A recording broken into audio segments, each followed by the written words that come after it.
उनको गालियां दी गई है। भगवान बुद्ध को सारे पुराणों में गालियां दी गई हैं। भगवान बुद्ध को रामायण में चोर तक कह दिया गया है। सम्राट अशोक जो सारे संसार में आज भी तारे की तरह से चमक रहा है, उसको गाली दी। सम्राट अशोक का एक उपनाम था देवानाम प्रिय। जब कात्यायन ने व्याकरण लिखा तो कात्यायन ने व्याकरण का नियम बनाया और नियम बनाया प्रिय देवानाम प्रिय इति मूर्ति। देवानाम प्रिय का अर्थ मूर्ख होता है। जो आदमी बस प्रस्तर कला का धम्मलिपि का प्रकांड विद्वान था, जिसके पूरे भारतवर्ष में 36 स्तंभ मिले हैं, शिखा मिली है, लिखित मिली है, उस आदमी को यहाँ के लोगों ने मूर्ख कह दिया। सम्राट अशोक को जो बहुत ही सुंदर था उसको क्रूर किया गया। सम्राट अशोक को 99 भाइयों का कातिल बता दिया। समझ में नहीं आता कि इस देश में जो अपने को बुद्धिमान समझते हैं, इस देश को अपने विद्वान समझते हैं, अपने को ब्रह्मा का पुत्र समझते हैं, उन लोगों ने यहाँ के होनहार आदमियों को गाली दी। सम्राट अशोक के पिता का नाम था बिंदुसार। बिंदुसार की 45 साल की उम्र थी। दरबार लगा हुआ था। पूरे क्षेत्र से लोग उपहार देने के लिए आ रहे थे। कोई कुछ उपहार ला रहा था, कोई कुछ उपहार ला रहा था। एक 45-40 वर्ष का बूढ़ा एक 16 वर्षीय लड़की के साथ वहां की पंक्ति में खड़ा था। उपहार देने वालों, जब उपहार देने वालों की लाइन लगभग खत्म हो गई तो अकेला वह बुजुर्ग रह गया। सम्राट बिंदुसार की निगाह उस पर गई, हाथ बुलाया, आप क्या उपहार लाए? पास में 16 साल की कन्या खड़ी, उसका नाम था भद्रांगी।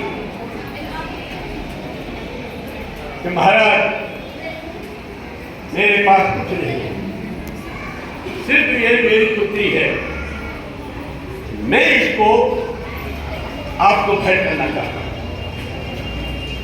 बहुत सुंदर थी, अतिशय सुंदर थी।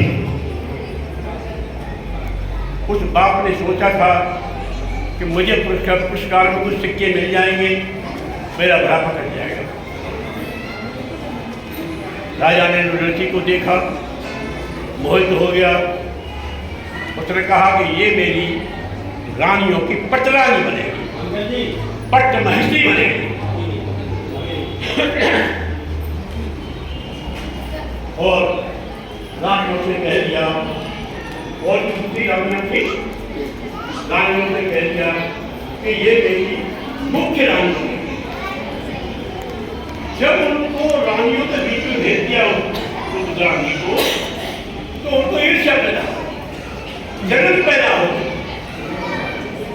कि राजा इसके चक्कर में फंस जाएगा और हमारी उपेक्षा हो जाएगी, हम कहीं भी नहीं रहेंगे। तो उन्होंने एक षड्यंत्र ये था कि इसको पट्ट महिषी बनाने की अपेक्षा इसको नारी बना सकता है। इससे पेट साफ करवाई जाए, इससे महावर लगवाई जाए, इसके साथ श्रृंगार करवाया जाए और उसको नहाया जाए। राजा के संपर्क के आने पर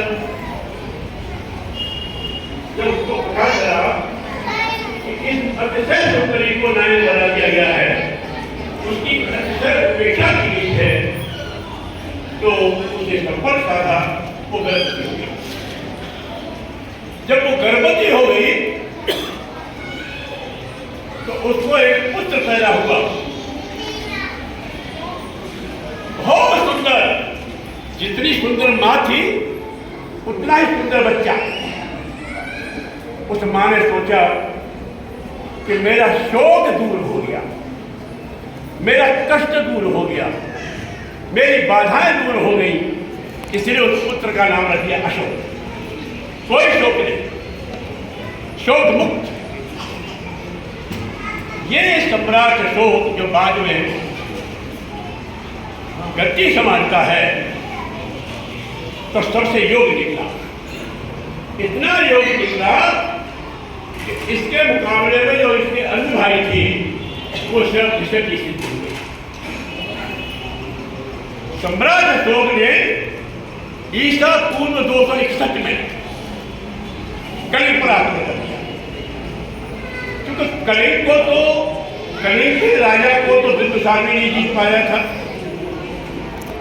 और चूंकि अजय था इसलिए सम्राट अशोक को जीतना चाहता था।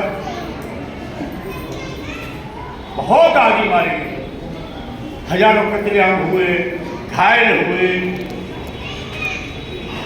विकलांग हुए। अंत में जब वहां कोई लड़ने वाला नहीं रहा तो उस राजा की एक पुत्री थी, उसका नाम था पद्मावती। पद्मावती ने स्त्रियों की सेना बनाई और अशोक के सामने आकर अशोक ने कहा, मैं महिलाओं से कैसे लड़ूं? मैं तो क्षत्रिय हूं, वीर हूं, मैं इसे कैसे लड़ सकता हूं? और उसने कहा नहीं। पद्मावती बोली, लड़ो, तुम्हारा लड़ने का धर्म है ना, तुम तो क्षत्रिय हो, क्षत्रापन दिखाओ। मैं तुम्हारे सामने खड़ी हुई हूं कि नहीं? मैं औरतों के सामने नहीं लड़ूंगा, मैं सरेंडर करता हूं।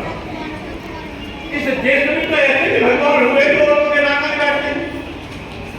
इस देश में ऐसे भी भगवान हुए जो नहाती हुई औरतों के कपड़े ले जाकर के कपड़ा पेड़ों में चढ़ जाते हैं। बड़े विचित्र भगवान हुए, लेकिन सम्राट अशोक पीछा जाता है।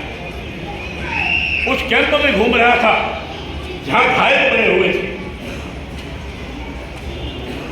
कोई चीख रहा था, कोई चिल्ला रहा था, कोई बच्चे को याद कर रहा था। उसके अंदर जय अमर आई। उसने घोषणा की, आज के बाद मैं कभी न युद्ध करूंगा, न हथियार उठाऊंगा और अहिंसा के बल पर राज करूंगा। उस दिन यही तिथि थी आज। इसको बहुत दिनों तक मनाया जाता रहा, 7 पीढ़ियों तक मनाया जाता रहा, लेकिन बाद में हिंदुओं ने, विशेषकर ब्राह्मणों ने इसका अपहरण कर दिया। इस तिथि को किसने जोड़ दिया? राम से, रावण से, जिनका कोई अस्तित्व नहीं है, जो बिल्कुल काल्पनिक है, जो इतिहास में, पुरातत्व विभागों में कहीं भी नहीं आते हैं। मैंने एक किताब खरीदी थी,